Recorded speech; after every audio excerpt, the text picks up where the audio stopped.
is from yesterday's hearing. This is Senator Richard Blumenthal questioning Adam Mosseri, who is the CEO of Instagram. Instagram is addictive.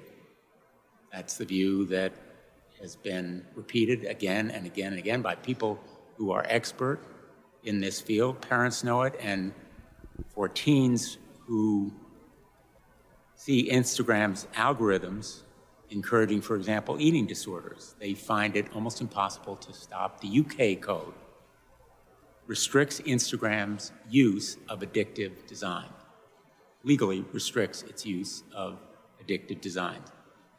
Shouldn't we have a similar rule in the United States? Senator, respectfully, I don't believe the research suggests that our products are addictive. What? Research actually shows that on 11 of 12 difficult issues that teens face, teens are struggling, said Instagram helps more than harms. Now, we always care about how people feel about their experiences on our platform, and it's my responsibility as the head of Instagram to do everything I can to help keep people safe, and we're going to continue to do so. We can debate the meaning of the word addictive, but the fact is that teens who go to the platform find it difficult, maybe sometimes impossible, to stop. And part of the reason is that more content is driven to them to keep them on the site, to aggravate the emotions that are so seductive and ultimately addictive. The UK recognizes it by imposing that design restriction. The same ought to be done in the United States.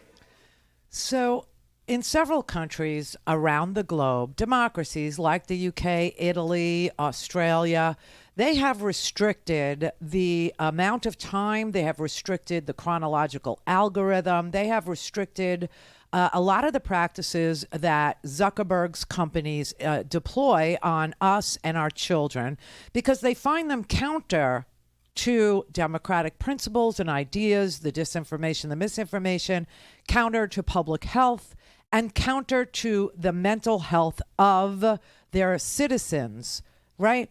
And so in other countries where we associate freedom with, these are not, this is not China.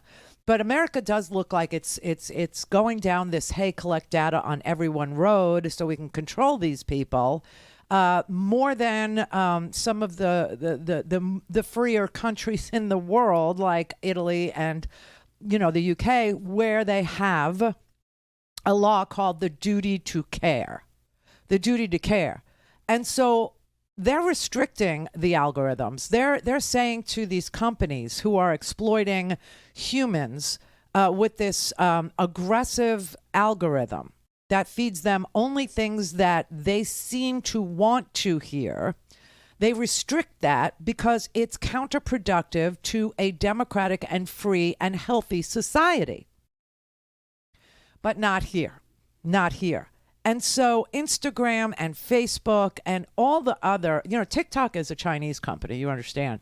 And TikTok literally tracks your children, okay? TikTok actually can pinpoint exactly where the user is at any given time that they're on that platform.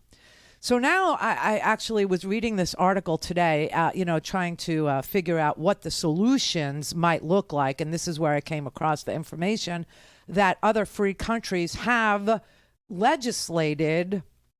They've put in place restrictions on the kind of information that can be disseminated on these platforms because they're finding the same things that we're finding, and yet we're not doing anything about it. It's sort of the gun issue. It's sort of, 98% of the American people who understand the gun issue are for background checks, but we can't get that done either because of the amount of money that is, sloshing around our politics. Yeah. Well, it's the same thing with, this, and it's the same thing as big tobacco. Remember big tobacco, okay? I'm only a year into being a non-smoker, right? I smoked for, 30 years of my life because big tobacco refused to tell children. They targeted us. They targeted 12 and 13-year-olds and the menthol cigarettes, the whole 9 yards, right? They had ads on the TV with doctors in lab coats telling us 4 out of 5 doctors recommend Winston because it tastes like a cigarette should. They were actually saying cigarettes can calm your nerves. They were saying women like Tareyton, whatever, or Virginia Slims. You've come a long way, baby. And it took forever. It took forever to get the cigarette companies to finally get exposed by our legislatures and tell us that cigarettes would kill you. Cigarettes either would kill you or they would give you something called COPD, better known as emphysema, long-term care, oxygen dependent, getting winded, just, tying your shoe, walking up a flight of stairs would probably be the way you experienced senior years, right?